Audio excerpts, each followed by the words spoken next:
हाय everyone's, good evenings. Welcome अपने unique my classes में। और मेरा नाम है आपका राहुल कुमार, जो कि मैं आप लोगों को कंपटीशंस का जो नर्सिंग एग्जाम का जो कंपटीशन एग्जाम होता है उसका मैं आपका एमसीक्यू करवाता हूँ, ठीक है ना। तो आप लोगों को पता होगा कि जो मेरा एमसीक्यू आपको डेली वेट टेस्ट आपका जो मैं कराता था, लेकिन मैं कुछ दिनों से आपका एमसीक्यू बंद होता है। क्यों हो चुका था? क्योंकि मेरा आपका लैपटॉप में कुछ इशू हो गया था। उसी कारण से मैं आप लोगों को एमसीक्यू नहीं दे पाए थे, क्लास नहीं ले पा रहे थे। लेकिन आज से आप लोगों का जो क्लास कंटिन्यू हमेशा रहने वाला, ठीक है ना। तो जिस भी स्टूडेंट को पता है ना होगा कि जो मेरा क्लास किसका है, तो मैं पहले बोल चुका हूँ कि बीएससी नर्सिंग क्लास होता है वहाँ पे। और यहाँ पे आपका जो ऑलमोस्ट जो कि आपका ऑल टेस्ट या कोचिंग यहाँ पे आपको फ्री में प्रोवाइड किया जाता है। जो कि किसी भी स्टूडेंट का एग्जाम हो, या कि बिहार का हो या यूपी का हो या आपका एम्स का हो या आपका कहाँ पे हो, राजस्थान का एग्जाम हो, आरयूएचएस का एग्जाम हो, हर स्टेट के एग्जाम के लिए जो कि बीएससी नर्सिंग का जो एमसीक्यू है बायोलॉजी का, वहाँ से बाहर कोचिंग आपको नहीं मिलेगा। हर कोचिंग आपसे यहाँ को देखने को मिलेगा। तो सारा कोचिंग आपका टेस्ट कोचिंग है। और एक बात मैं बताता हूँ कि जो भी बच्चों यहाँ के इंग्लिश मीडियम से हो या हिंदी मीडियम का हो, दोनों के लिए यहाँ पे कोचेस अवेलेबल है। तो ना हिंदी मीडियम वाला टेंशन लो और ना ही इंग्लिश मीडियम वाला टेंशन लो, क्योंकि वो लगा कि भाई मैं हिंदी का हूँ तो मैं कहाँ से इंग्लिश में कोचेस कर पाऊंगा, या मैं इंग्लिश का हूँ तो मैं हिंदी में कैसे कोचेस कर पाऊंगा। बट दोनों के लिए सही है, क्योंकि दोनों में आपको कोचेस यहाँ पे दिया गया है। तो लेकिन सिर्फ आपको क्या क्या करना है, आपको सिर्फ यहाँ पे कोचेस को रीड करना है, अच्छे से समझना है, कॉन्सेप्ट बाय कॉन्सेप्ट, और क्लियर करके अपना कोचेस निकलना है। तो आपको इस क्लास में ये बेनिफिट मिलना मिला है कि जो फर्स्ट तो आपका टेस्ट का कोचेस मिलेगा, सेकेंड बाय इसमें आपका कॉन्सेप्ट क्लियर होगा, ठीक है ना। क्या होगा? कॉन्सेप्ट भी क्लियर होगा। और ये आपका थर्ड जो है इसमें फायदा, जो कि आपको नर्सिंग एग्जाम में जो आपके आप वहाँ से आपका डायरेक्ट कोचेस मिलने वाला है। यदि मैं यूपी की बात करूँ तो फिर नेक्स्ट जो 2024 में जो एग्जाम हुआ था यूपी वाले के लिए, तो वहाँ से आपका जो ऑलमोस्ट 35 कोचेस जो कि हर स्टूडेंट को मिला था, जो कि बोला था कि सर ये आप यह बहुत अच्छा कोचेस करा थे। बट मैंने इतना नहीं लिया, बट आपको 35 कोचेस आपका स्टूडेंट को मिला था, क्योंकि मेरा आपका ऑलरेडी टेस्ट सीरीज कोचेस है, ठीक है ना। तो चलिए मैं अपना आज की क्लास स्टार्ट करता हूँ। और जो है मेरा आपको पता होना चाहिए कि जो मेरा क्लास का टाइमिंग है रोज़ साढ़े डेली 5 बजे स्टार्ट होता है, और डेली बेस्ड क्लास होता है। कुछ इशू का मेरा क्लास बंद हो रखा था, ठीक है ना। तो इसके लिए कोई टेंशन नहीं वाला है, बस आज से आपका कंटिन्यू क्लास रहने वाला है, ठीक है ना। चलिए तो देखिए आपका फर्स्ट क्वेश्चन क्या कह रहा है। फर्स्ट क्वेश्चन है कि what is the largest lymphatic organs in the body. बताइए कि what is the largest lymphatic organ the body, यानी कि शरीर का सबसे बड़ा लसीका अंग कौन सा होता है। यानी कि हम लोग का जो शरीर है उसमें सबसे बड़ा जो होता है वो लिम्फेटिक ऑर्गन्स कौन सा है। बताइए, क्या थैमस है या स्प्लीन्स है या लिम्फ नोड्स है या आपका टॉन्सिल्स है। तो आप लोग को पता होना चाहिए जी कि जो हमारे बॉडी में जो सबसे लार्जेस्ट ऑर्गन्स होता है लिम्फेटिक ऑर्गन। ऑर्गन तो आपका लीवर हो जाएगा, बट इसमें बोला लिम्फेटिक ऑर्गन्स पूछे ना। तो लिम्फेटिक ऑर्गन्स में आपका हो जाएगा कौन सा, तो आपका स्प्लीन जो होता है, जो हमारे बॉडी का सबसे लॉन्गेस्ट लिम्फेटिक ऑर्गन्स होता है, कौन सा होता है, तो स्प्लीन्स होता है। इसीलिए जो आपका राइट आंसर क्या हो जाएगा, यानी कि बी विल बी आपका राइट आंसर, यानी क्या हो जाएगा, बी विल बी आपका राइट आंसर। यानी कि स्प्लीन जो होता है वो आपका ह्यूमंस बॉडी में जो लिम्फेटिक ऑर्गन सबसे लार्जेस्ट होता है। यदि आप सिंपल से पूछा कि जो ह्यूमंस बॉडी का लार्जेस्ट ऑर्गन सिंपल्स में नो की लिम्फेटिक इसमें रहेगा, तो बट इसमें सिर्फ आपका ओनली वन हो जाएगा, यानी कि लीवर जो होता है ह्यूमन बॉडी का सबसे लार्जेस्ट ऑर्गन। यदि लिम्फेटिक में पूछेगा तो आपका स्प्लीन्स हो जाएगा। तो वहां से आपका सबको क्लियर होगा डाउट। चलिए नेक्स्ट क्वेश्चन पे, ठीक है ना। इसलिए मैं बोल रहा हूँ कि कॉन्सेप्ट के साथ क्वेश्चंस कीजिए, और यहाँ से आपका 100% क्वेश्चंस आपको समझ में आ जाएगा। देखिए नेक्स्ट जो आपका क्वेश्चन है, ये क्वेश्चन है कि which part of the heart beat receives oxygenated blood from the lungs. यानी कि इसमें कह रहा है कि हृदय का कौन सा भाग फेफड़ों से ऑक्सीजन युक्त रक्त प्राप्त करता है। यानी कि हमारे हार्ट का, यानी हमारा जो हृदय है, हृदय का कौन सा पार्ट है जो कि हमारे लंग्स से जो होता है ना वो ऑक्सीजनेटेड ब्लड को वो अपना कैरी करते हैं, वो लेता है। समझ गए ना, लंग्स समझते हो ना, फेफड़ा हार्ट समझते हो ना, यानी कि हृदय समझते हो, सबको क्लियर होगा। तो देखो हृदय का कौन सा भाग है जो फेफड़े से ऑक्सीजन युक्त प्राप्त रक्त करता है। यानी कि बताओ कि ऑक्सीजनेटेड ब्लड आपका हार्ट में लंग्स से कौन पार्ट्स रिसीव करता है। तो आप लोग को ये पता होना चाहिए कि ह्यूमंस का जो हार्ट होता है वो 4 चेंबर्स का होता है। एक होता है राइट आर्टरी, लेफ्ट आर्टरी, क्या होता है, right artery, left artery, right ventricle और लेफ्ट वेंट्रिकल। समझ आ गया। तो देखिए इसमें पूछ रहा है कि या राइट आर्टरी जो होता है वो आपका जो ह्यूमंस का हार्ट होता है वो लंग्स से ऑक्सीजनेटेड ब्लड रिसीव करता है, या लेफ्ट आर्टरी रिसीव करता है, या लेफ्ट वेंट्रिकल्स रिसीव करता है, या लेफ्ट आपका राइट वेंट्रिकल्स, या आपका लेफ्ट वेंट्रिकल्स। तो आप लोग को पता होना चाहिए जी कि जो हमारे हर्ट्स का जो होता है, हर्ट्स का जो राइट आर्टरी होता है वो राइट आर्टरी, समझ गए ना, कौन सा आर्टरी, तो राइट आर्टरी। बताइए राइट आर्टरी हो जाएगा या लेफ्ट आर्टरी हो जाएगा या राइट वेंट्रिकल्स हो जाएगा या आपका लेफ्ट वेंट्रिकल्स हो जाएगा। तो आप लोग को ये हो जाएगा कि जो ह्यूमंस का जो लेफ्ट वेंट्रिकल्स राइट वेंट्रिकल जो होता है, वैसे चीज देखो देखो यहाँ मैं आप लोग को हार्ट का इमेज ही बना देता हूँ, ठीक है ना। यहाँ से आपको डॉट ही क्लियर होगा। देखो मेरा आपका जो हार्ट, ये क्या है, मेरा ह्यूमंस का हार्ट है, ठीक है ना। ये आपका 4 चेंबर्स का होता है, कितना चेंबर्स होता है, तो ह्यूमंस का आपका 4 चेंबर्स का होता है। ये आपका हो जाएगा राइट आर्टरी, क्या हो जाएगा ये राइट आर्टरी, और ये आपका हो जाएगा लेफ्ट आर्टरी, क्या हो जाएगा ये लेफ्ट आर्टरी। ये हो जाएगा राइट वेंट्रिकल्स, क्या हो जाएगा राइट वेंट्रिकल्स, और ये हो जाएगा आपका लेफ्ट वेंट्रिकल्स। देखो तो क्या हो जाएगा, right artery, left artery, right ventricles और लेफ्ट वेंट्रिकल्स। तो बच्चों आप लोग का जो ह्यूमस में जो लंग्स से जो ऑक्सीजनेटेड ब्लड जो कैरी करता है, तो आपका वो कहाँ से होता है, जिसमें तो आपका डीऑक्सीजनेटेड ब्लड का इसमें भंडार होता है, किसमें होता है, जिसमें से आपका डीऑक्सीजनेटेड ब्लड भरा होता है। लेकिन यहाँ पे लंग्स, जैसे मान लो कि ये मेरा लंग्स है, क्या ये आपका लंग्स है, ये आपका लंग्स है, तो लंग्स में तो आपको वो डीऑक्सीजनेटेड ब्लड क्या, बट आपका क्या कहता है, लंग्स जो होता है ब्लड को प्यूरिफिकेशन करके आपका लेफ्ट आर्टरी जो होता है वो लेफ्ट आर्टरी ऑक्सीजनेटेड ब्लड को रिसीव करता है। फिर ये left artery oxygenated blood receive करके वो लेफ्ट वेंट्रिकल्स के बाद आपका अयोटा का थ्रू आपका हर बॉडी के हर पार्ट्स में आपका ब्लड फॉलो करता है। समझ गए ना, तो वह सब क्लियर होगा। कहाँ से होया, तो आपका ब्लड लेफ्ट आर्टरी में जाएगा ऑक्सीजन ब्लड, लेफ्ट आर्टरी के थ्रू आपका जो लेफ्ट वेंट्रिकल में आएगा, और लेफ्ट वेंट्रिकल से एक महाधमनी जो किसको हम लोग बोलते हैं, आयोटा बोलते हैं, क्या बोलते हैं, आयोटा बोलते हैं। इस आयोटा से जो होता है आपका पूरे बॉडी में ब्लड का फॉलो होता है, क्या होता है, तो पूरे बॉडी में आपका ब्लड का फॉलो होता है। तो आपका क्या हो जाएगा राइट आंसर, तो आपका जो राइट आंसर हो जाएगा यानी कि लेफ्ट आर्टरी जो होता है वो लेफ्ट आर्टरी जो होता है आपका वो डीऑक्सीजनेटेड ब्लड को फॉलो रिसीव करता है, कहाँ से, तो फ्रॉम लंग से रिसीव करता है। कहाँ से करता है, तो लंग से डीऑक्सीजनेटेड ब्लड का रिसीव मेरा लेफ्ट आर्टरी करता है, हार्ट का पार्ट। समझ गए ना। तो चलिए नेक्स्ट क्वेश्चन पे देखिए, यहाँ पे सिर्फ क्वेश्चंस आप करने नहीं आए हैं, आप यहाँ पे कॉन्सेप्ट के साथ आप क्वेश्चंस करने आए। कॉन्सेप्ट जब तक आपको क्लियर नहीं हो पाएगा तो आप लोग क्वेश्चंस आप लोग को 100% समझ नहीं, इसीलिए आप लोग कॉन्सेप्ट भी कीजिए और क्वेश्चंस भी लगाए, जिससे आपको काफ़ी ज़्यादा बेनिफिट मिलने वाला है। समझ ना, इसलिए मैं बोल रहा हूँ कि आप लोग हर एक क्वेश्चंस को कॉन्सेप्ट बाय कॉन्सेप्ट कीजिए, ताकि आप लोगों को अच्छे से क्वेश्चन भी समझ आएगा। इससे रिलेटेड एक भी क्वेश्चन आए तो आप लोगों को 100% क्वेश्चन बन जाएगा। ठीक है ना।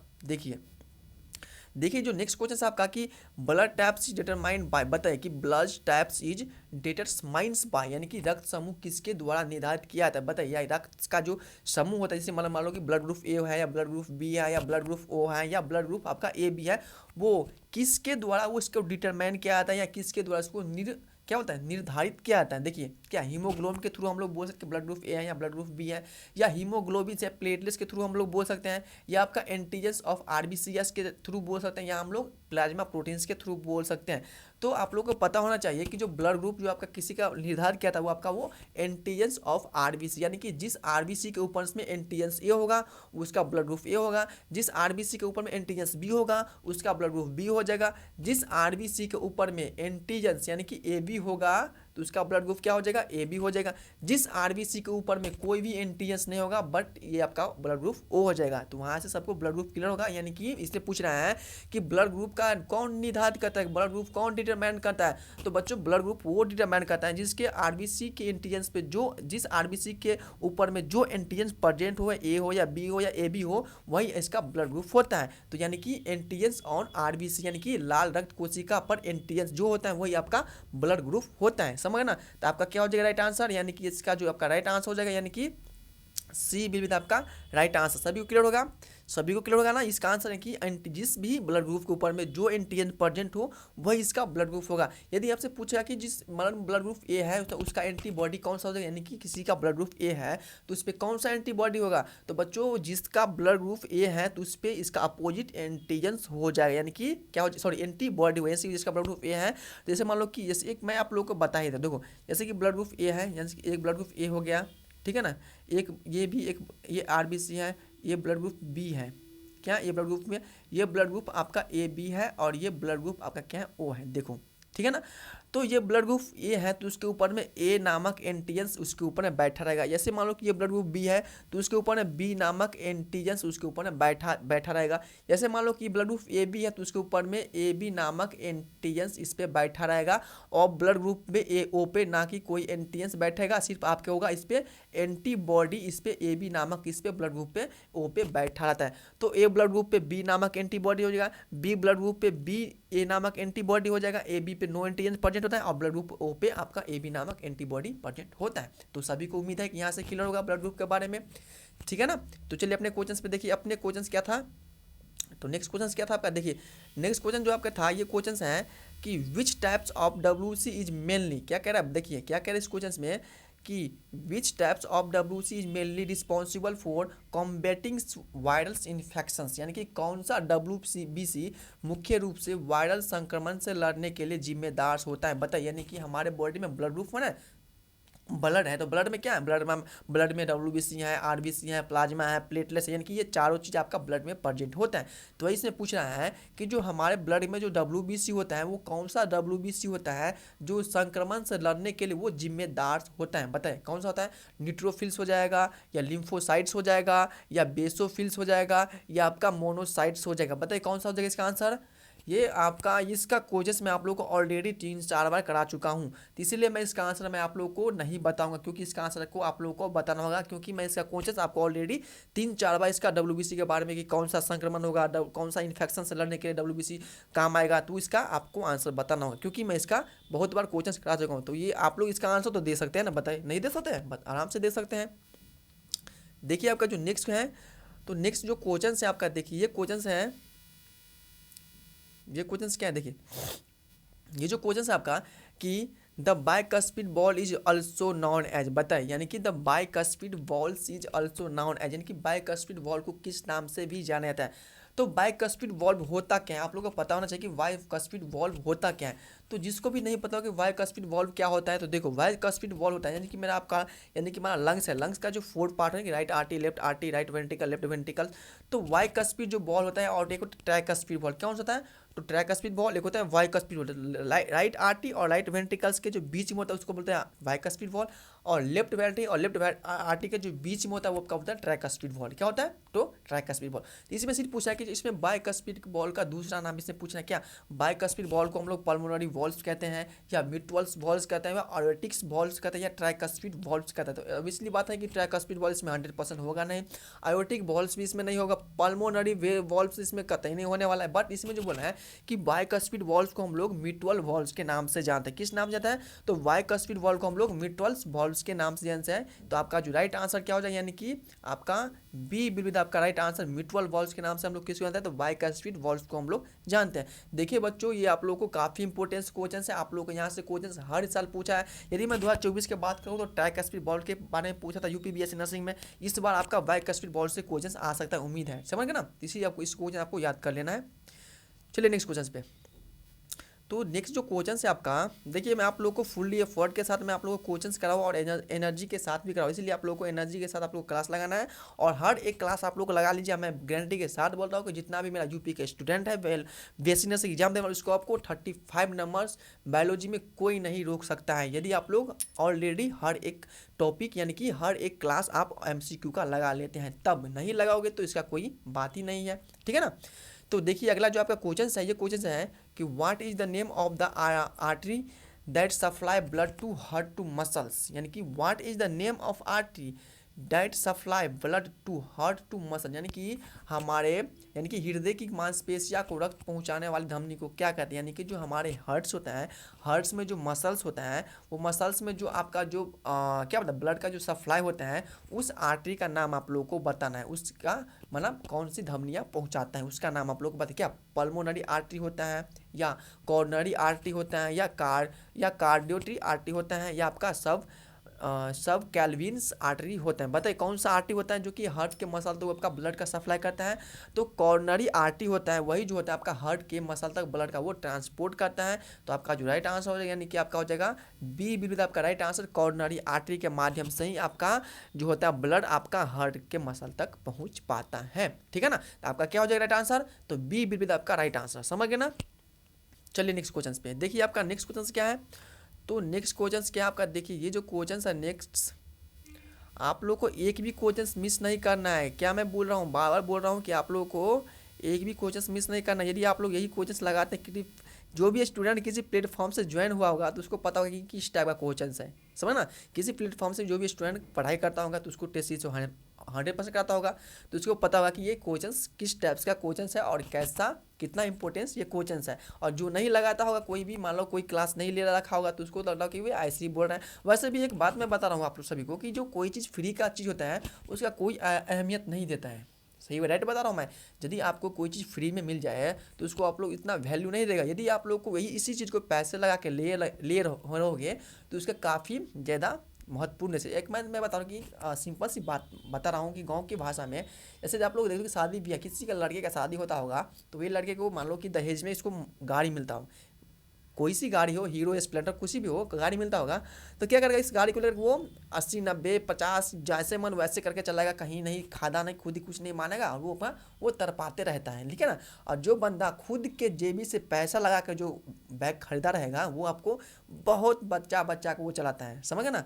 वही होता है कि जिस बच्चे को प्लेटफॉर्म पे पैसा लगा रहेगा, वो 100% अपना कॉन्सेप्ट के साथ वो MCQ क्लास लगाएगा। और जिस भी बच्चे को फ्री में मिल रहा है तो सोचेगा भाई ये फ्री का चीज़ है, इसको क्या है, ऐसी कर रहा है। बट जो उसको अहमियत समझ लेगा वो काफ़ी आगे पहुंच जाएगा। तो वही मैं आप लोग को एक बात कहना था, जो कि सिंपल सी गाँव के भाषा में बोला था, ठीक है ना।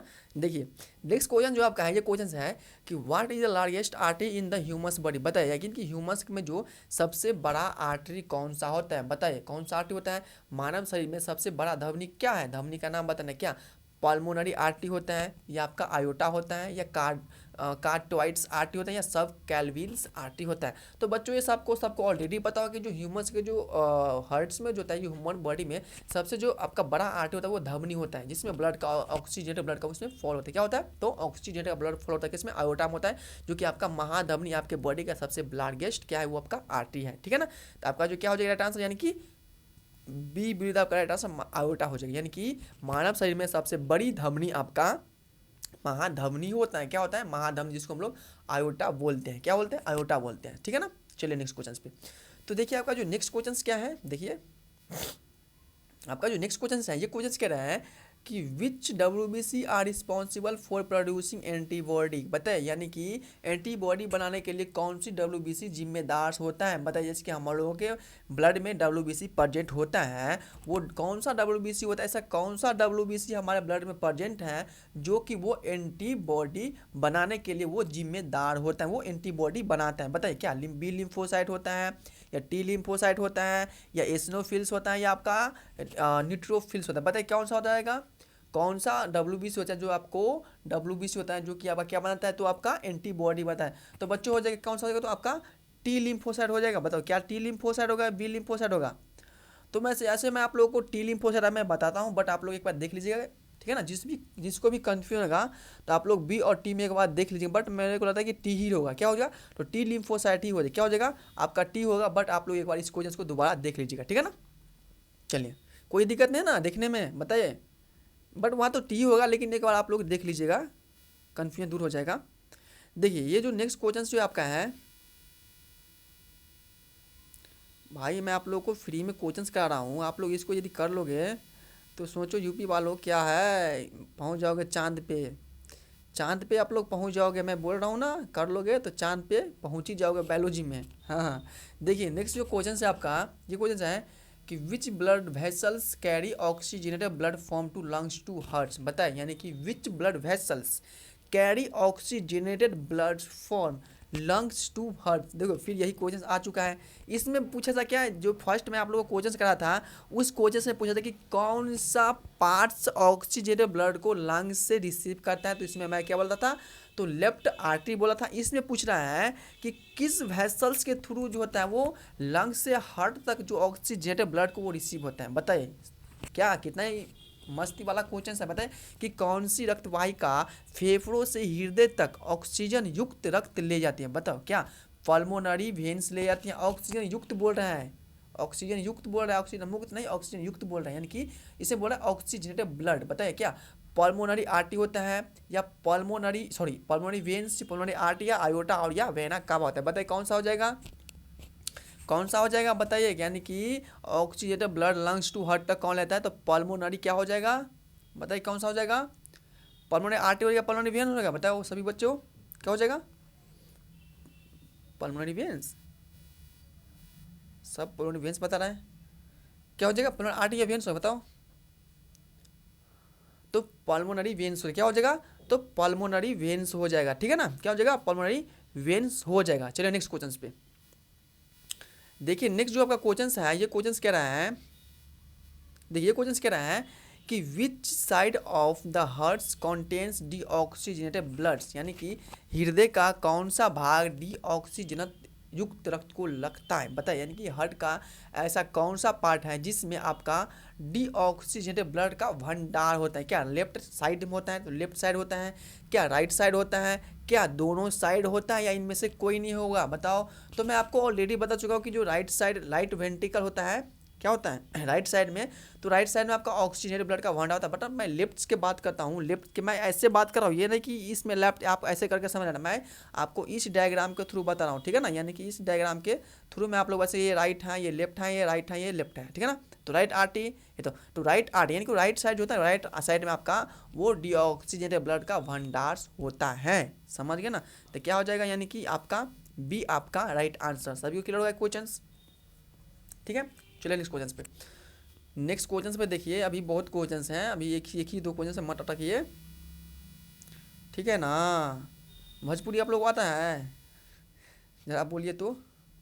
देखिए नेक्स्ट क्वेश्चन क्या आपका ये है कि B lymphocyte are primary responsible for, बताए क्या बी लिम्फोसाइड प्राइमरी रिस्पॉन्सिबल, यानी कि बी लिम्फोसाइड मुख्य रूप से किसके लिए जिम्मेदार होता है। बी लिम्फोसाइड जो होता है वो मुख्य रूप से किसके लिए जिम्मेदार होता है, क्या वो फैगोसाइटोसिस के लिए जिम्मेदार होता है, वह एंटीबॉडी बनाने के लिए जिम्मेदार होता है, या आपका ब्लड क्लॉट यानी कि रक्त को थक्का बनाने के लिए वो जिम्मेदार होता है, या ऑक्सीजन ट्रांसफर की ऑक्सीजन का परिवहन के लिए आपका बी लिम्फोसाइड जिम्मेदार होता है। तो बच्चों आप लोगों को पता होना चाहिए कि जो बी लिम्फोसाइड होता है वो आपका वो एंटीबॉडी प्रोडक्शन यानी कि एंटीबॉडी को वो बनाने के लिए उत्पादन करने के लिए वो आपका बी लिम्फोसाइड आपको जिम्मेदार होता है। तो इसीलिए जो आपका राइट आंसर हो जाएगा यानी कि एंटीबॉडी प्रोडक्शन क्या हो जाएगा, एंटीबॉडी प्रोडक्शन के लिए आपका होता है वो आपका बी लिम्फोसाइड जिम्मेदार होता है। तो मैं इससे पहले जो क्वेश्चन कहता हूँ टी लिम्फोसाइड, बट आप लोग इसमें बी लिम्फोसाइड कर लीजिए। क्या करना है आप लोग को, इससे पिछले वाला क्वेश्चन आप लोग को बी लिम्फोसाइड कर लेना है, समझ गए ना।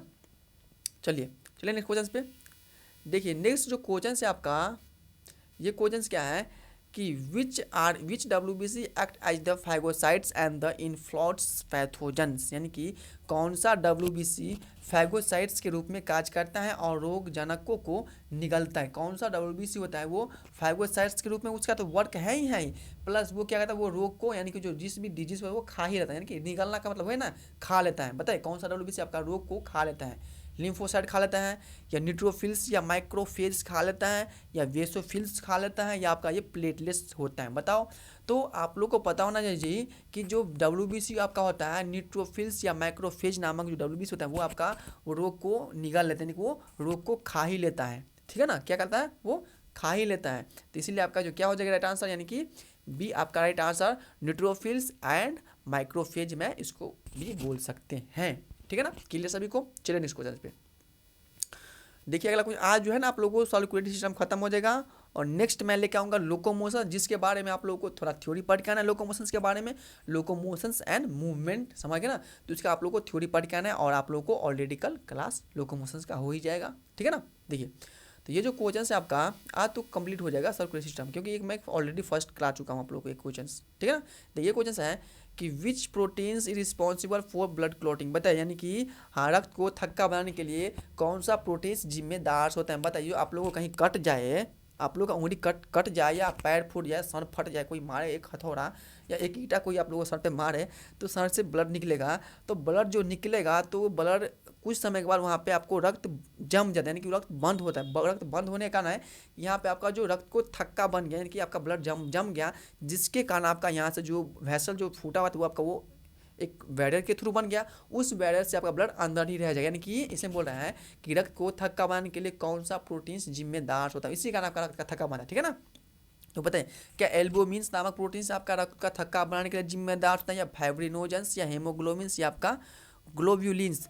तो आप लोगों को पता होना चाहिए कि जो रक्त का थक्का बनाने के एक प्रोथ्रोम्बिन्स होता है, एक होता है फेब्रिनोजेंस। तो इसमें दिया है फेब्रिनोजेंस, जो कि आपका फेब्रिनोजेंस ही आपका क्या होता है ब्लड क्लॉटिंग का वर्क करता है, और एक होता है प्रोथ्रोम्बिन्स भी आपका ब्लड क्लॉटिंग का थ्रोम्बिन्स जो होता है वो भी ब्लड क्लॉटिंग का वो आपका रक्त यानी कि रक्त को थक्का मारने का इसका वर्क होता है। तो इसमें आपका फाइब्रिनोजन दिया था, तो इसमें आपका क्या हो जाएगा फाइब्रिनोजेंस ही आपका हो जाएगा वो ब्लड क्लॉटिंग के लिए वो जिम्मेदार होता है। क्या हो जाएगा फाइब्रिनोजेंस, ठीक है ना राइट आंसर। एक होता है प्रोथ्रोम्बिन्स थ्रोम्बिन्स ये सब भी होता है, बट इसमें आपका दे रखा है फाइब्रिनोजेंस, तो आपको सिर्फ आप यहाँ पे फाइब्रिनोजेंस में आपको लगा आपका यहाँ पे थ्रोम्बोनिन या प्रोथ्रोम्बिन दे रखा होता, तो आपका वहाँ पे मैं थ्रोम्बिन या प्रोथ्रोम्बिन में आप लोग ऑप्शन टिक कर लेते हैं, ठीक है ना। चलिए नेक्स्ट क्वेश्चन देखिए आपका।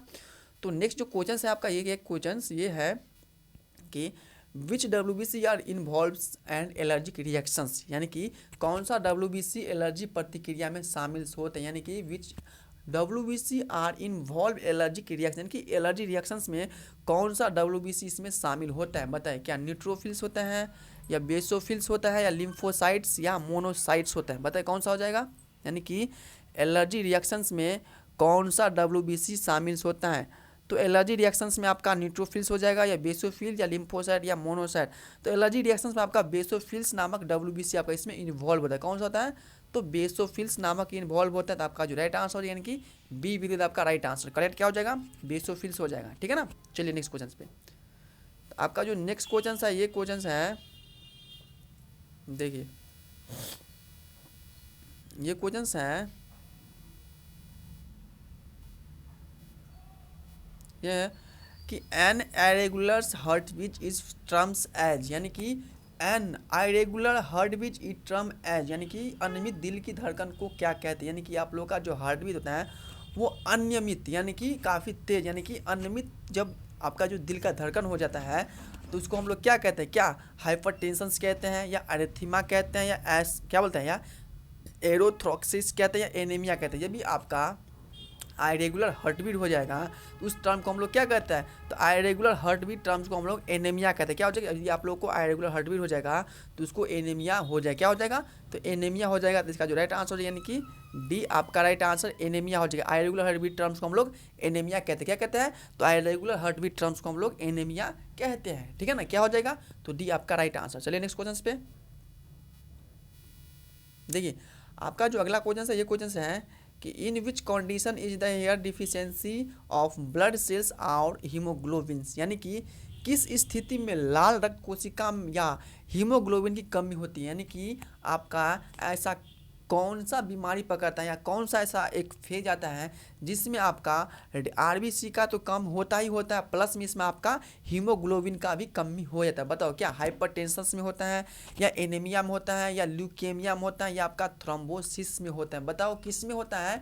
RBC का काउंट कम हो जाएगा और आपका हीमोग्लोबिन का भी काउंट आपका कम हो जाएगा, किस में हो जाएगा, हाइपरटेंशन होगा इसमें हो जाएगा, या किसी को एनीमिया पकड़ लिया या किसी को ल्यूकेमिया पकड़ लिया या आपका किसी को थ्रोम्बोसिस पकड़ लिया। बताओ तो एनीमिया, यानी कि एनीमिया का कब हो जाएगा, यानी कि जब भी आपका RBC कम होगा तो आपका हीमोग्लोबिन कम हो जाएगा, जब भी आपका हीमोग्लोबिन कम हो जाएगा तो आपका आयरन की कमी हो जाएगा, जब भी आपका आयरन की कमी हो जाएगा तो आपका 100% आपका एनीमिया पकड़ है, क्या हो जाएगा, तो एनीमिया पकड़ लेगा नहीं, ल्यूकेमिया, ल्यूकेमिया क्या बोलते हैं, कैंसर होता है, बट इसमें एनीमिया हम मैं लगा सकता हूँ, एनीमिया भी हो सकता है, क्या हो जाएगा, तो इसमें आपका ल्यूकेमिया, कैंसर भी आप लोग दे सकते हैं, तो ल्यूकेमिया आप लोग लगा लीजिए। तो यहाँ पे बेस्ट आपका हो जाएगा ल्यूकेमिया हो जाएगा, यानी कि बेस्ट आपका ल्यूकेमिया ही आपका राइट आंसर यहाँ पे हो सकता है, ठीक है ना, क्या हो जाएगा, तो बेस्ट आपका ल्यूकेमिया ही होगा, ठीक है ना। चलिए अगला क्वेश्चन पे, तो देखिए अगला क्वेश्चन जो आपका है, ये क्वेश्चन क्या है,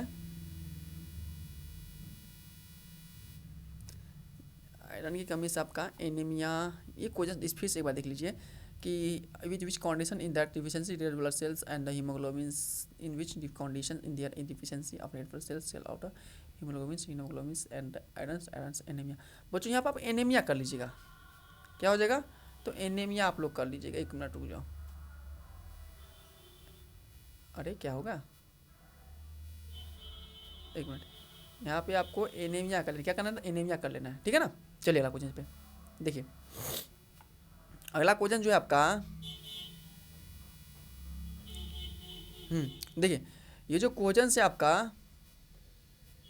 ये क्वेश्चन है कि which vitamin deficiency can lead to anaemia, हाँ ये है, यानी कि कौन सा विटामिन की कमी से आपका एनीमिया का कारण बन सकता है या कौन सा विटामिन की कमी से आपको एनीमिया नामक रोग पकड़ लेता है। बताओ क्या विटामिन ए की कमी से एनीमिया पकड़ेगा या विटामिन 12 की कमी से आपका एनीमिया पकड़ेगा या विटामिन सी की कमी से आपका एनीमिया पकड़ेगा या आपका विटामिन डी की कमी से आपका एनीमिया पकड़ेगा। तो बच्चों आपको पता होना चाहिए कि विटामिन ए की डिफिशियंसी आपका नाइट ब्लाइंडनेस या कलर ब्लाइंडनेस हम लोग बोल सकते हैं। विटामिन सी की कमी से आपका स्कार भी होता है, विटामिन डी की कमी से आपका डिकेटस यानी कि डिकेटस होता है, समझ ना।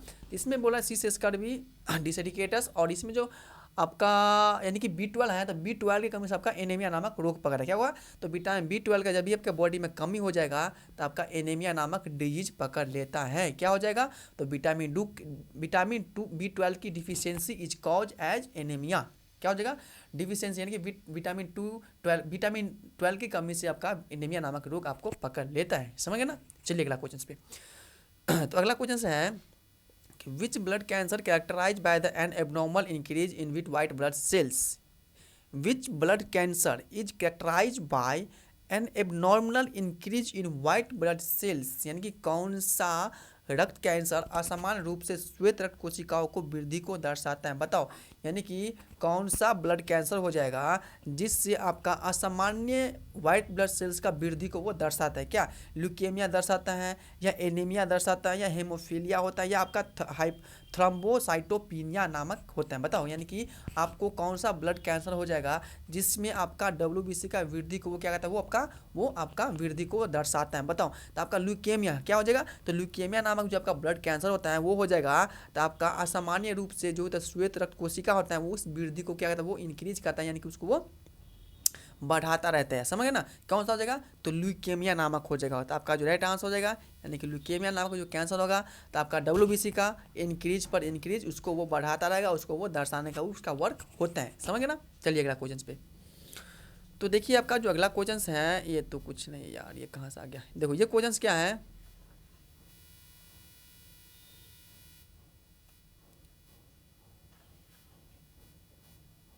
ये क्वेश्चन है कि haemophilia is a disorder primarily affecting, यानी कि हेमोफीलिया मुख्य रूप से किसे प्रभावित करता है। हेमोफीलिया नामक जो डिजीज होता है वो किसे प्रभावित करता है। बताओ, क्या ऑक्सीजन ट्रांसपोर्ट का कारण होता है ब्लड क्लॉटिंग के लिए, या वाइट ब्लड के लिए, या आपका हार्ट पंपिंग के लिए। बताओ, क्या हेमोफीलिया होता है वो रक्त को थका जमाना, क्या बताओ, क्या हेमोफीलिया ऑक्सीजन ट्रांसपोर्ट के लिए हो जाएगा, या वाइट ब्लड सेल्स के लिए हो जाएगा, या आपका हार्ट पंपिंग के लिए, आपका ब्लड क्लॉटिंग के लिए। बताओ, क्या हेमोफीलिया होता है वो किसे प्रभावित करता है। तो हेमोफीलिया होता है आपका वो ब्लड क्लॉटिंग को प्रभावित करता है, जिसके कारण आपका ब्लड का थक्का नहीं बनता है। क्या हो जाएगा, तो ब्लड क्लॉटिंग को ही आपका हेमोफीलिया प्रभावित करता है। किसको कहता है, तो हेमोफीलिया किसी को हो जाएगा तो इसको जैसे कहीं चोट लग जाएगा, ब्लड जो इसका जो बहने लगता है, फॉलो होता है, तो उस पर रक्त को जल्दी वहाँ पे थक्का नहीं बनेगा, जिसके कारण उसका ब्लड काफ़ी इसके बॉडी से निकल सकता है। क्या हो जाएगा, तो हेमोफीलिया होता है वो आपका ब्लड क्लॉटिंग को अफेक्टेड करता है। क्या हो जाएगा, तो बी आपका राइट आंसर।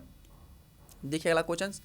अगला क्वेश्चन जो है आपका, ये क्वेश्चन है sickle cell anaemia is cause by sickle cell anaemia. Sickle cell anaemia किसके कारण होता है। बताइए, सिक्कल सेल्स जो एनीमिया होता है वो किसके कारण हो, या विटामिन के कारण होता है, या जेनेटिक म्यूटेशन या अनुवांशिक उत्परिवर्तन के कारण हो सकता है, या आपका बैक्टीरियल इन्फेक्शंस के थ्रू हो सकता है, या ओरल्स यानी कि आयरन्स ओरल यानी कि आयरन्स ओवरलोड्स के कारण आपका यानी कि सिक्कल सेल एनीमिया होता है। बताओ, यानी कि सिक्कल सेल एनीमिया क्या होता है, जेनेटिक म्यूटेशन, यानी कि sickle cell anaemia cause by genetic mutation की अनुवांशिक उत्परिवर्तन के कारण आपका वो आपका सिक्कल सेल एनीमिया नामक वो डिजीज पकड़ता रहता है। क्या होता है, तो जेनेटिक म्यूटेशंस के ही आपका होता है कौन सा, तो सिक्कल सेल एनीमिया। क्या हो जाएगा, तो sickle cell anaemia cause by genetic mutations, what is called. बताओ क्या हो जाएगा, वाई। ठीक है ना। हाँ चलिए नेक्स्ट क्वेश्चन पे। अगला जो है देखिए, ये क्वेश्चन है कि which of the following antigens are present on RBC of persons with blood group A, यानी कि निम्नलिखित में से कौन सा एंटीजन रक्त समूह ए वाले व्यक्ति को RBC पर पाया जाता है। तो मैं आपको ऑलरेडी बता चुका हूं कि जो जिसका भी ब्लड ग्रुप जो रहेगा उसके ऊपर वही एंटीजन होगा, और उसका अपोजिट यानी कि एंटीबॉडी प्रेजेंट होता है आपका ए और बी के छोड़ के। यही AB में काफ़ी कंडीशन होता है, यानी कि AB पर एंटीजन होता है, इस पे पास एंटीबॉडी प्रेजेंट नहीं होता है। क्यों नहीं होता है, क्योंकि वो आपका AB होता है वो सबसे रिसीव करता है, और ये सिर्फ देता है, सिर्फ AB को ही देता है, इसलिए AB पे आपका एंटीबॉडी नहीं होता है, और A और O पे आपका एंटीजन आपका AB नामक प्रेजेंट होता है। यानी कि इसे पूछ रहा है कि कौन सा, यानी कि किसी का ब्लड ग्रुप A है, मान लो किसी का ब्लड ग्रुप A है, तो उस ब्लड ग्रुप के ऊपर में कौन सा एंटीजन प्रेजेंट होगा। तो बच्चों जिसका ब्लड ग्रुप जो रहेगा उसके ऊपर में वही एंटीजन प्रेजेंट हो। जैसे ब्लड ग्रुप A है तो उसके ऊपर में A ही एंटीजन होगा, या ब्लड ग्रुप B है तो उसके ऊपर में ब्लड ग्रुप B ही एंटीजन होगा, या ब्लड ग्रुप AB है तो AB पर AB नामक ही एंटीजन्स प्रेजेंट होगा, और O पे कोई एंटीजन्स प्रेजेंट नहीं होता है। क्यों नहीं होता है, वो सबको वो डोनेट करता है इसीलिए। ठीक है ना। तो ए ब्लड ग्रुप, जिसका भी ब्लड ग्रुप ए रहेगा तो उस पर एंटीजन्स ए होगा, या एंटीजन्स बी होगा, या दोनों होगा। तो ए ब्लड ग्रुप वाले पर आपका सिंपली ए नामक एंटीजन्स प्रेजेंट होता है। क्या होता है, तो जिसका भी ब्लड ग्रुप ए होगा उस पर आपका ए नामक एंटीजन प्रेजेंट होगा। ठीक है ना। चलिए नेक्स्ट क्वेश्चन पे। तो नेक्स्ट जो है आपका ये क्या है कि a persons blood group O has antibody in the plasma, यानी कि O रक्त समूह वाले व्यक्ति के प्लाज्मा में कौन सा एंटीबॉडी प्रेजेंट होता है। यानी कि ओ ब्लड ग्रुप, जिसका भी ओ ब्लड ग्रुप होता है उसके प्लाज्मा में कौन सा एंटीबॉडी प्रेजेंट होता है? क्या antibody A and antibody B होता है, या ओनली ए होता है, या ओनली बी होता है, या इसमें कोई एंटीबॉडी प्रेजेंट नहीं होता है? तो बच्चों मैं आपको ऑलरेडी बता चुका हूँ कि जिसका भी ओ ब्लड ग्रुप पे एंटीजेंस नहीं प्रेजेंट होता है, ए बी नामक एंटीएस ओ ब्लड ग्रुप पे नहीं होता है, और ए बी नामक जो एंटीबॉडी होता है आपका वो ब्लड ग्रुप ओ पे एंटीबॉडी सिर्फ एंटीबॉडी आपका ब्लड ग्रुप ओ पर ही प्रेजेंट होता है, इस पर नो एंटीजन प्रेजेंट, यानी कि ब्लड ग्रुप ओ पे कोई एंटीजन प्रेजेंट। मैं बार बार बोलता हूँ, आप लोग दिमाग में इसको उतार लेना है कि जिसका भी ब्लड ग्रुप ओ रहेगा उस पर कोई एंटीजेंस नहीं प्रेजेंट होता, इस पर सिर्फ आपका एंटीबॉडी ए बी प्रेजेंट होता है। या ब्लड ग्रुप जिसका ए बी रहेगा तो ए बी नामक ब्लड ग्रुप पे आपका ए बी नामक एंटीजेंस होगा, इसमें एंटीबॉडी प्रेजेंट नहीं होगा, समझ गए ना? तो इस पे बोल रहा है कि ओ ब्लड ग्रुप के जो होता है उसके एंटीबॉडी इसके प्लाज्मा में कौन सा प्रेजेंट होता है, तो ओ ब्लड ग्रुप वाले के लिए आपका ए बी नामक एंटीबॉडी प्रेजेंट होता है, तो आपका जो राइट आंसर हो जाएगा, यानी कि ए बी विद आपका राइट आंसर। मैं बार बार ब्लड ग्रुप के बारे में इसलिए बोल रहा हूँ क्योंकि हर साल ब्लड ग्रुप से आपका 2 से 3 क्वेश्चन पूछा ही जाता है, इसीलिए मैं इतना ब्लड ग्रुप के बारे में आप लोग पे मैं चिल्ला के मैं बता रहा हूँ, ठीक है ना? तो आप लोग को दिमाग में बैठाना है ब्लड ग्रुप के बारे में, क्योंकि यहाँ से हर साल 2 क्वेश्चन, यहाँ से 2 या 3 क्वेश्चन आता ही आता है, समझ गए ना? चलिए नेक्स्ट क्वेश्चन पे। तो नेक्स्ट जो क्वेश्चन है आपका, ये क्वेश्चन क्या है देखिए, ये जो आपका क्वेश्चन है कि what is the full form of R H factors, बताए, यानी कि आर एच फैक्टर्स में आर एच का पूरा नाम क्या होता है? आर एच फैक्टर, जैसी एक बात मैं यहाँ से बता दूँ कि आर एच फैक्टर जो होता है वो ब्लड ग्रुप पॉजिटिव हो या नेगेटिव उसका वो डिटरमाइन करने का काम कौन करता है? तो आर एच फैक्टर ही करता है। तो इसमें पूछना है क्या कि आर एच फैक्टर का फुल फॉर्म क्या होता है? आर एच फैक्टर का पूरा नाम क्या है? क्या रिचेस यानी कि रिचेस नाम है, या रेड हीमोग्लोबिन नाम है, या रैपिड हीमोलाइसिस नाम है, या रेनडॉक्स हेलिक्स नाम है? क्या बताओ कि आर एच फैक्टर जो होता है वो आर एच फैक्टर्स का पूरा नाम क्या होता है? आर एच फैक्टर्स का पूरा नाम क्या है? क्या रेचेस फैक्टर है, या रेड हीमोग्लोबिन्स है, या रैपिड हेमोलाइसिस है, या आपका रेनडॉम्स हेलिक्स है? तो आर एच फैक्टर का जो आपका पूरा नाम होता है उसका नाम होता है रेचेस। क्या होता है? तो रीसेस होता है। क्या होता है? रीसेस, यानी कि वही आपका ब्लड ग्रुप पॉजिटिव हो या नेगेटिव हो उसका डिटरमाइन करने का काम करता है आपका आर एच फैक्टर ही करता है। क्या हो जाएगा? तो आपका रीसेस हो जाएगा। आर एच फैक्टर का पूरा नाम आपका रीसेस नाम है, यानी कि इसका भी क्वेश्चन आपको 100% इस बार आ सकता है इस नर्सिंग एग्जाम में यूपी वाले के लिए, ठीक है ना? चलिए नेक्स्ट क्वेश्चन पे। तो देखिए आपका जो नेक्स्ट क्वेश्चन है, ये क्वेश्चन है बहुत इंपॉर्टेंट क्वेश्चन है, मैं बोल रहा हूँ ना बहुत इंपॉर्टेंट क्वेश्चन है। ये जो क्वेश्चन है आपका, देखिए ये क्वेश्चन क्या है, ये है कि a person with blood group A B can receive from which groups, यानी कि ए बी रक्त समूह वाला व्यक्ति किस रक्त समूह से रक्त प्राप्त कर सकते हैं, यानी कि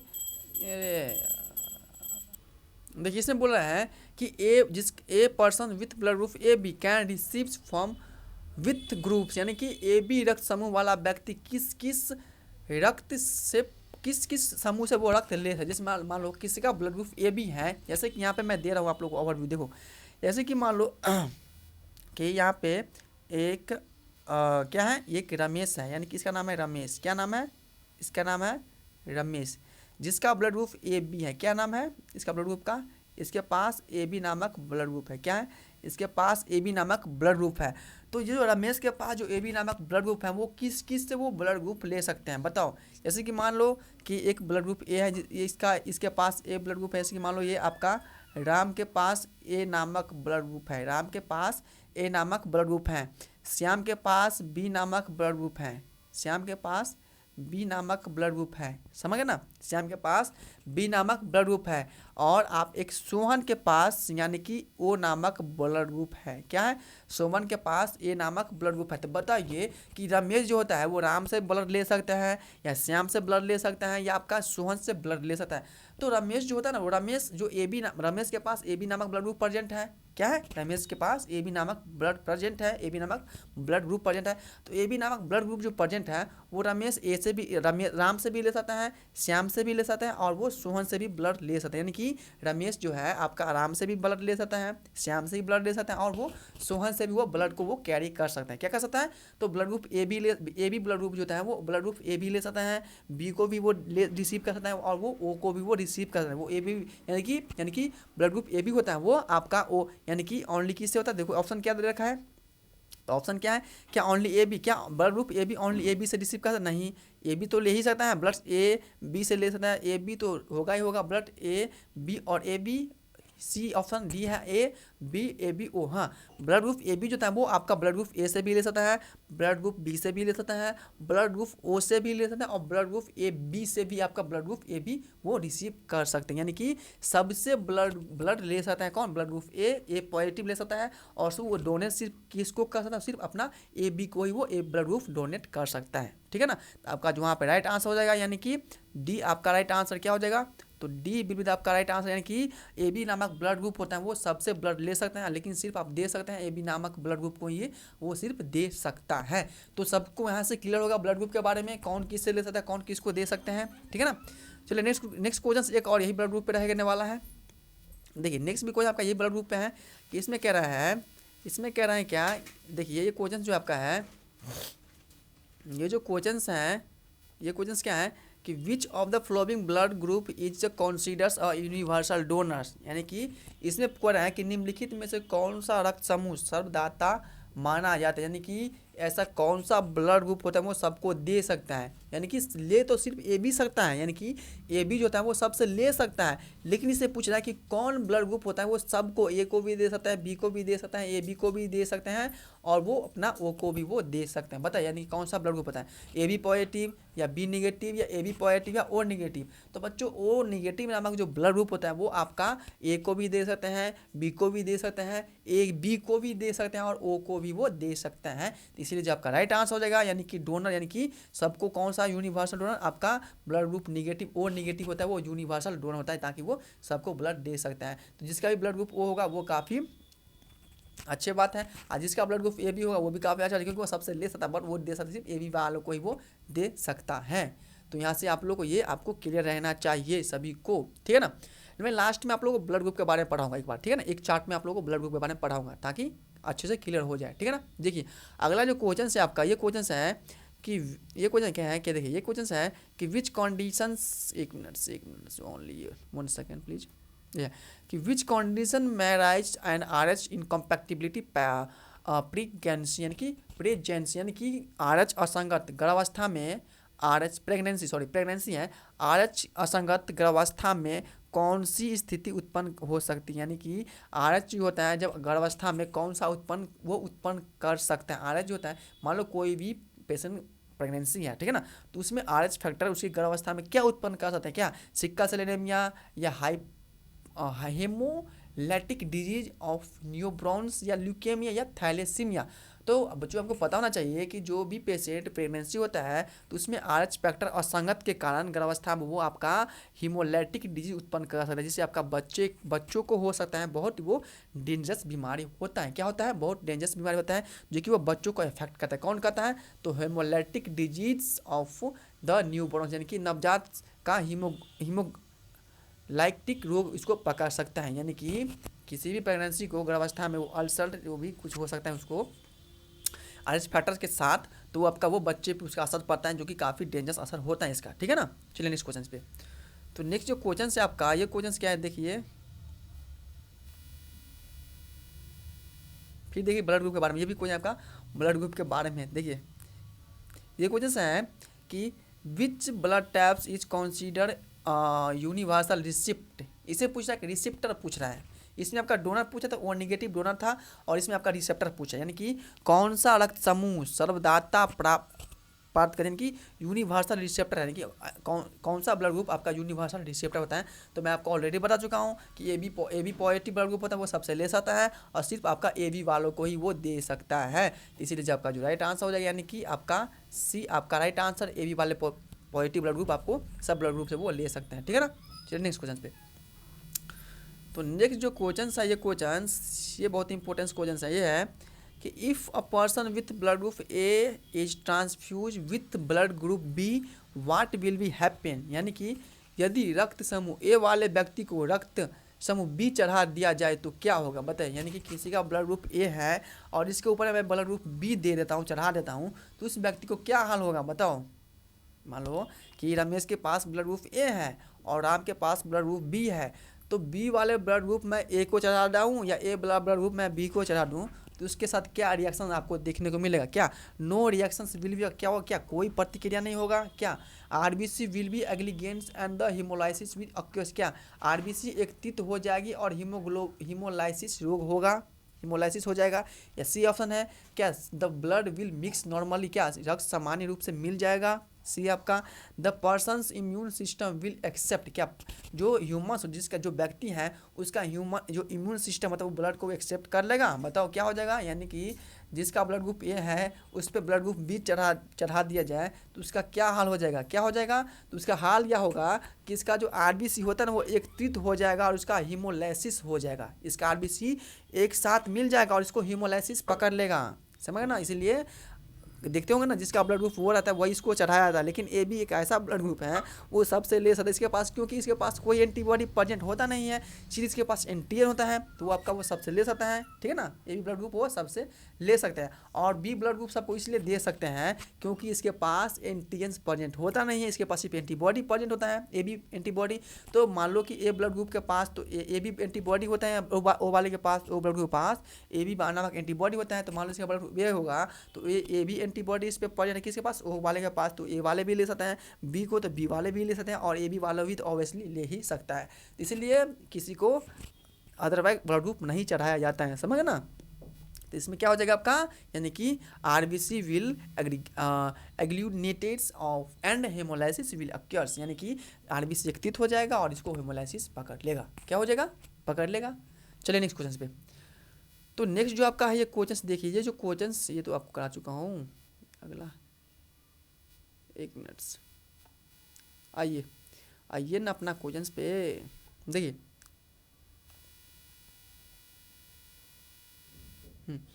ये जो क्वेश्चन ये तो क्वेश्चन फैक्टर ये तो करा चुका हूँ ना, 18 मैं नंबर कहूँगा आपका लास्ट क्वेश्चन आज की क्लास का और इस चैप्टर सर्कुलेटरी सिस्टम का आज ये लास्ट क्वेश्चंस हैं, समझ गए ना। देखिए ये जो क्वेश्चंस हैं, 1 मिनट, देखिए ये क्वेश्चंस क्या कह रहा है, मैं आपको लास्ट में पढ़ाऊंगा ब्लड ग्रुप के बारे में, ठीक है ना, अच्छे से पढ़ा दूंगा ताकि आप लोगों को 100% आप लोगों को 100% आपको हमेशा के लिए याद ही करा दूंगा, ठीक है ना। देखिए यह है कि the person of which antigens max a blood group RH positive, कौन सा एंटीजन्स रक्त समूह RH पॉजिटिव बनाता है, बताइए, यानी कि कौन सा एंटीजन्स होता है वो आपका ब्लड ग्रुप का पॉजिटिव बनाता है। क्या एंटीजन्स ए ब्लड ग्रुप को पॉजिटिव बनाता है, या बी जो होता है वो एंटीजन्स ब्लड ग्रुप को पॉजिटिव बनाएगा, या डी एंटीजन्स ब्लड ग्रुप को पॉजिटिव बनाएगा, आपका ओ एंटीजन्स बनाएगा। तो बच्चों आपको ऑलरेडी पता होना चाहिए कि जो RH factors RH rhesus factor के पास आपका डी नामक एंटीजन प्रेजेंट होता है तो वही आपका ब्लड ग्रुप को पॉजिटिव या निगेटिव बनाने का उसका वर्क होता है, ठीक है ना। जिसके पास डी नामक एंटीजन प्रेजेंट होगा उसका ब्लड ग्रुप पॉजिटिव होगा, जिसके पास नहीं होगा उसका ब्लड ग्रुप निगेटिव हो जाएगा। यानी कि RH वो RH रेसेस फैक्टर को डिफाइन करता है, ना कि वो ब्लड ग्रुप के एंटीजन एंटीबॉडी डिफाइन करता है। ये रेसेस फैक्टर जो कि आपका वो मंकी से लिया गया था, किससे, तो सबसे पहले आपका मंकी में देखा गया है रेसेस फैक्टर, ठीक है ना। तो इसमें क्या हो जाएगा, तो डी नामक ही आपका एंटीजन होता है वो ब्लड ग्रुप को डिटरमाइन करता है, क्या हो जाएगा, तो डी आपका राइट आंसर। ये ब्लड ग्रुप नहीं ले लेना, इसमें रेसेस के बारे में बता रहा है ना। हाँ चलिए नेक्स्ट पे। तो नेक्स्ट जो आपका है ये क्वेश्चन देखिए, थोड़ा छोटा कर दो इसको, देखिए ये जो है आपका कि what is the use detect blood group incompatibility during pregnancy, what test is use detects blood group incompatibility during pregnancy, यानी कि गर्भावस्था के दौरान रक्त समूह असंगति, यानी कि ब्लड ग्रुप इनकम्पैक्टिबिलिटी मतलब होता है असंगत, इनकम्पैक्टिबिलिटी का मतलब होता है कि असंगत यानी कि डिफरेंट का पता लगाने के लिए कौन सा परीक्षण किया था। यानी कि मान लो कोई भी वुमेन्स प्रेगनेंसी है तो उसमें जो कौन सा ब्लड ग्रुप यानी कि यूज डिटरमाइन ब्लड ग्रुप इसकी ब्लड ग्रुप बताने के लिए किसका यूज किया था, किस टेस्ट का यूज किया था। यानी कि मान लो कोई भी महिला प्रेगनेंस है तो उसका मैं टेस्ट करूंगा ब्लड ग्रुप के बारे में, तो कौन सा टेस्ट होता है, क्या कॉम्बो टेस्ट होता है, या एलाइजा टेस्ट होता है, या वीडियल टेस्ट होता है, या PCR टेस्ट होता है, बताओ कौन सा टेस्ट हो जाएगा। यानी कि कोई भी वुमेन्स फीमेल्स प्रेगनेंसी है, प्रेगनेंसी के दौरान किसके दौरान, तो प्रेगनेंसी के दौरान इसका जो ब्लड ग्रुप को हम किसके द्वारा पता लगाएं कि इसका ब्लड ग्रुप ये है या ये है, कौन सा टेस्ट हो जाएगा, combo test, ELISA test, Widal test, PCR test. तो कॉम्बो टेस्ट के माध्यम से प्रेगनेंसी वुमेन्स को हम लोग ब्लड ग्रुप के बारे में पता कर सकते हैं। तो सिंपल से क्या हो जाएगा, ये आपका राइट आंसर। तो मैं आप लोगों को क्या बता था कि मैं आप लोगों को यही बता था कि मैं आप लोगों को ब्लड ग्रुप के बारे में आप लोगों को मैं पढ़ाऊंगा तो मैं आपको चलिए अपने स्लाइड पे और अच्छे से आप लोग को इसको नोट कर लेना है।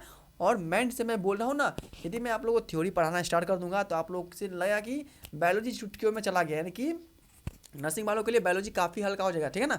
तो मैं ये भी लाऊंगा, बट अभी कुछ समय के बाद मैं अपना खुद का समझ गए ना प्लेटफॉर्म स्टार्ट करूंगा, जिसपे मैं आपको ऑलरेडी फ्री ऑफ कॉस्ट और मैं यूट्यूब पे क्लास लूंगा, जो कि बायोलॉजी का रहेगा, फिजिक्स का रहेगा और केमिस्ट्री का रहेगा और नर्सिंग इंस्टीट्यूट का भी रहेगा, प्लस में आपको इंग्लिश का बाद में देखा जाएगा। बट जो कि यूपी का भी जितने स्टूडेंट हैं, पहले आप जुड़ जाए मेरे चैनल से और मैं आप लोगों को फ्री एजुकेशन जो कि नर्सिंग के देने वाला हूँ, ठीक है ना।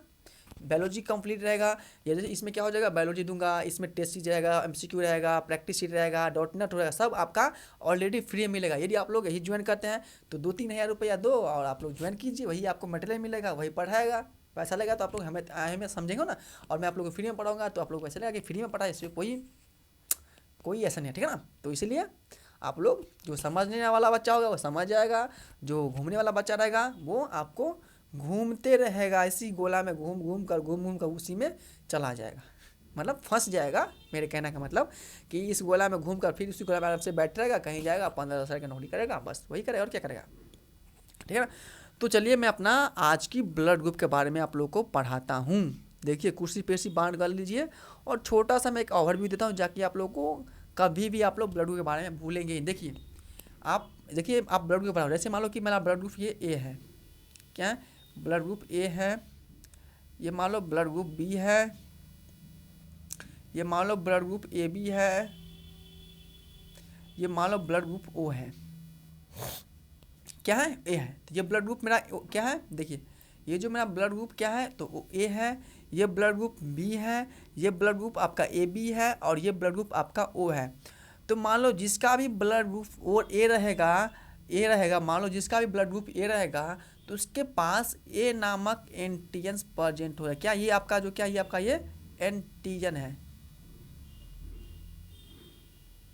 ये क्या है आपका ए है। तो जिसका भी ब्लड ग्रुप ए होगा उसके पास ए नामक एंटीजन प्रेजेंट होगा, उसके पास भी बी नामक एंटीजन प्रेजेंट, क्योंकि ये आपका ब्लड ग्रुप बी है तो उसके पास बी नामक एंटीजन प्रेजेंट होगा। यानी मान लो ए बी ब्लड ग्रुप है तो उसके पास ए बी नामक एंटीजन प्रेजेंट होगा और इसके पास नो एंटीजन, यानी कि इसके पास कोई एंटीजन प्रेजेंट नहीं होगा। यदि मैं एंटीबॉडी की बात करूँगा तो इसका अपोजिट हो जाएगा, क्या हो जाएगा, इसका अपोजिट। जैसे मान लो अपोजिट समझते हो, इसका उल्टा, यानी कि जैसे मान लो जिसका ब्लड ग्रुप ए है तो उसके पास क्या हो जाएगा, बताओ क्या हो जाएगा बच्चों, इसके पास बी नामक एंटीबॉडी प्रेजेंट होगा। यानी मान इसका ब्लड ग्रुप बी है तो इसके पास ए नामक एंटीबॉडी प्रेजेंट होगा। जैसे मान लो इसका ब्लड ग्रुप ए बी है तो उसके बाद उसके पास क्या हो जाएगा, बताओ, इसके पास नो एंटीबॉडी प्रेजेंट। क्योंकि इसके पास क्यों नहीं होता है, क्योंकि वो सबसे रिसीव करता है और खुद का अपना एंटीबॉडी बना लेता है, बस वही जिसका सिंपल सी बात है। जैसे मान लो इसका भी ब्लड ग्रुप ओ है तो उसके पास एंटीजन तो होता नहीं, इसके पास आपका क्या होता है, तो ए बी नामक एंटीबॉडी प्रेजेंट होता है। तो ये क्या आपका एंटीबॉडी है। क्लियर सभी को, क्लियर सभी को, क्या है ये एंटीबॉडी है। तो यहाँ से आपका क्या निकल गया, तो फिर से मैं बोल रहा हूँ, आप लोगों को ध्यान सुनेगा। जिसका भी ब्लड ग्रुप, ऐसे ही देख लो, फिर से मैं बता रहा हूँ, ये ब्लड ग्रुप ए है, ब्लड ग्रुप ये ए है, ये बी है, ये ए बी है, ये ओ है। तो ब्लड ग्रुप ए वाले के पास ए एंटीजन होगा, ब्लड ग्रुप बी वाले के पास बी एंटीजन होगा, ब्लड ग्रुप ए बी वाले के पास ए बी नामक एंटीजन प्रेजेंट होगा, ब्लड ग्रुप ओ वाले के पास नो एंटीजन प्रेजेंट होगा। यदि आप एंटीबॉडी की बात करूँ तो ब्लड ग्रुप बी वाले के ए वाले के पास बी एंटीबॉडी हो जाएगा, ब्लड ग्रुप बी वाले के पास ए एंटीबॉडी प्रेजेंट हो जाएगा, ब्लड ग्रुप ए बी वाले के पास नो एंटीबॉडी प्रेजेंट होता है और ब्लड ग्रुप ओ वाले के पास ए बी नामक एंटीबॉडी प्रेजेंट होता है। तो यहाँ से आपका ब्लड ग्रुप समझ में आ गया, समझ में आ गया। यदि आपका बॉडी बोल रहा हूँ, ब्लड ग्रुप समझ में आ गया ना सभी को। अब यहाँ से मैं बात करूँगा कि रिसीव और रिसेप्टर कौन होता है और डोनर, यानी कि यूनिवर्सल रिसेप्टर, यूनिवर्सल डोनर्स के बात करूँगा, ठीक है ना। तो देखिए आपका यदि मैं यूनिवर्सल रिसेप्टर की यदि मैं बात करूँ, यूनिवर्सल रिसेप्टर की यदि मैं बात करूँ, यूनिवर्सल रिसेप्टर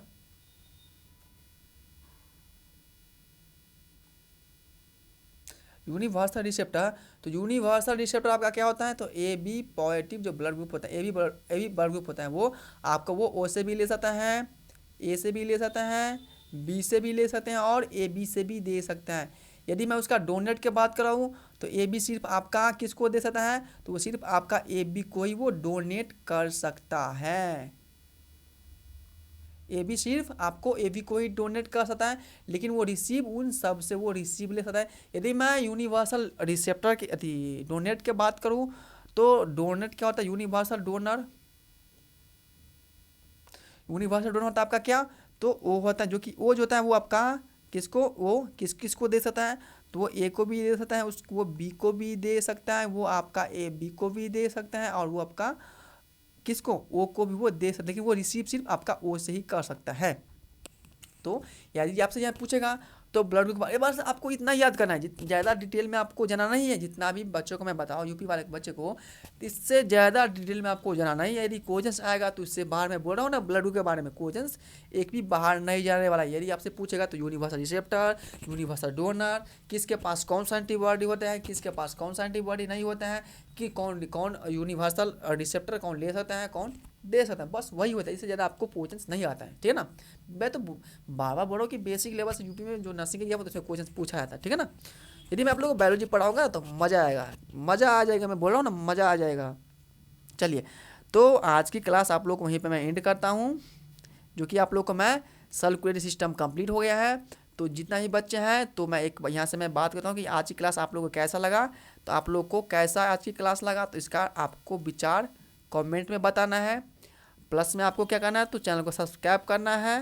प्लस में आपको क्या, तो आपको लाइक करना है और कमेंट जरूर करके जाना है, ताकि आप लोग को इससे कैसे लगा सी क्लास, और सब्सक्राइब कर देना, लाइक कर देना और बेल आइकन प्रेस करना, ताकि आप जब भी मेरा आपका क्लास होता है तो आपके पास पहले नोटिफिकेशन पहुंचेगा। यदि किसी भी टाइप का क्वेश्चन आया, किसी भी प्रकार का नोटिफिकेशन है आपके पास, नोटिफिकेशन आप लोग को प्रोवाइड कराने की कोशिश करता हूँ और करूँगा ही, ठीक है ना। तो चलिए बच्चों, मिलते हैं नेक्स्ट वीडियो में और नेक्स्ट चैप्टर के साथ, जैसे कि लोकोमोशन से होगा। इसके बारे में आप लोगों को लोकोमोशन के बारे में पढ़ के आना है, और मैं आप लोगों को लोकोमोशन के बारे में टेस्ट से क्वेश्चन और सारा आपको क्वेश्चन करा दूंगा, ठीक है ना। तो तब तक के लिए okay bye, tata, take care, और अपना ध्यान रखना और पढ़ाई पे ध्यान देना, जो कि इस बार बायोलॉजी में 35 नंबर मार्क ऑब्टेन करना है, तो करना है, ठीक है ना। चलो मिलते हैं नेक्स्ट वीडियो में, तब तक के लिए बाय बाय, ओके।